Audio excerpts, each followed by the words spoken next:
historical ties dating back to colonial rule. Through the liberation movements and after independence of both countries, most of South Africans eligible to vote in the special vote held in Zimbabwe were able to do so, according to the South African embassy officials. After the polls closed at 9 last night, embassy officials packed the ballot envelopes into a courier bag destined for the IEC in Pretoria. Officials described the early election as a success despite 5 people being turned away after their names were not found on the special voters register for Harare. Now, the SABC's correspondent in Zimbabwe, Shingai Nyoka, joins us from Harare on the line. Morning, Shingai. Morning to you. Shingai, just tell us, how did South African elections go in Zimbabwe? Well, they went very well by any standard. When we arrived there at about 7 o'clock, there was already one person waiting there to cast their ballot. It's a very small community here in Harare of Zimbabwe of South Africans. Only about 40 people had registered or were eligible to vote, but they came through by about mid-morning to about mid-afternoon. At least about 3/4 of the people had already cast their vote.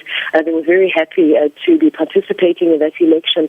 Some of them hadn't voted for as long as 15 years because of the fact that this vote had been confined to South Africa previously. So there was really a lot of relief. There was a lot of excitement about being able to participate and add their voice to this 2014 election. Shingai, did you manage to talk to some of the voters who managed to cast their votes yesterday? Yes, we did. The kinds of questions that we were asking them, we just wanted to find out why they thought this particular election was so important. And there's a general consensus, there was a general consensus among them that this is a watershed election for South Africa. It comes at a very interesting phase in terms of the political processes in South Africa. And many of them talked about the issues of corruption.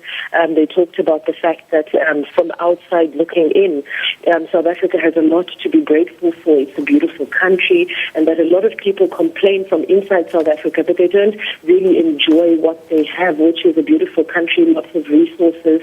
And so there was a lot of yearning, and we got the sense that people are really hankering to be back in South Africa and really wanting to participate in that vote to ensure that their children have a good future.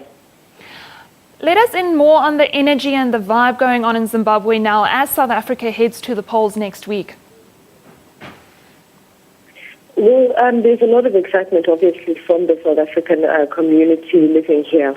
Just in terms of the relations between Zimbabwe and South Africa, it's an election that's being keenly watched.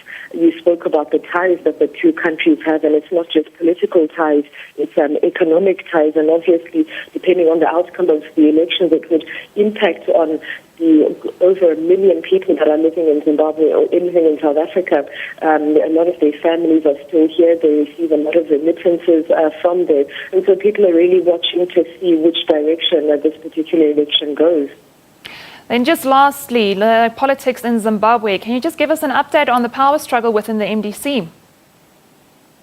Well, there was a press conference that was held yesterday where the so-called renewal team led by the Secretary General reasserted its position that it is the legitimate faction in the party, that it will not recognize Morgan Tsvangirai. And so really it looks like this process is headed for the courts, that it's the courts that will decide who is legitimate and who is telling the truth in terms of whether the National Council meetings that were held in both parties actually constituted the legitimate members of the National Council. So at this stage, there's a lot of confusion amongst Zimbabweans as to what is happening within the MDC and the future of this political party, given that elections are just a few years away. Shingai, thank you for joining us. And that was our correspondent from Zimbabwe, Shingai Nyoka, telling us what's going on in Zimbabwe with South Africa heading to the elections next week.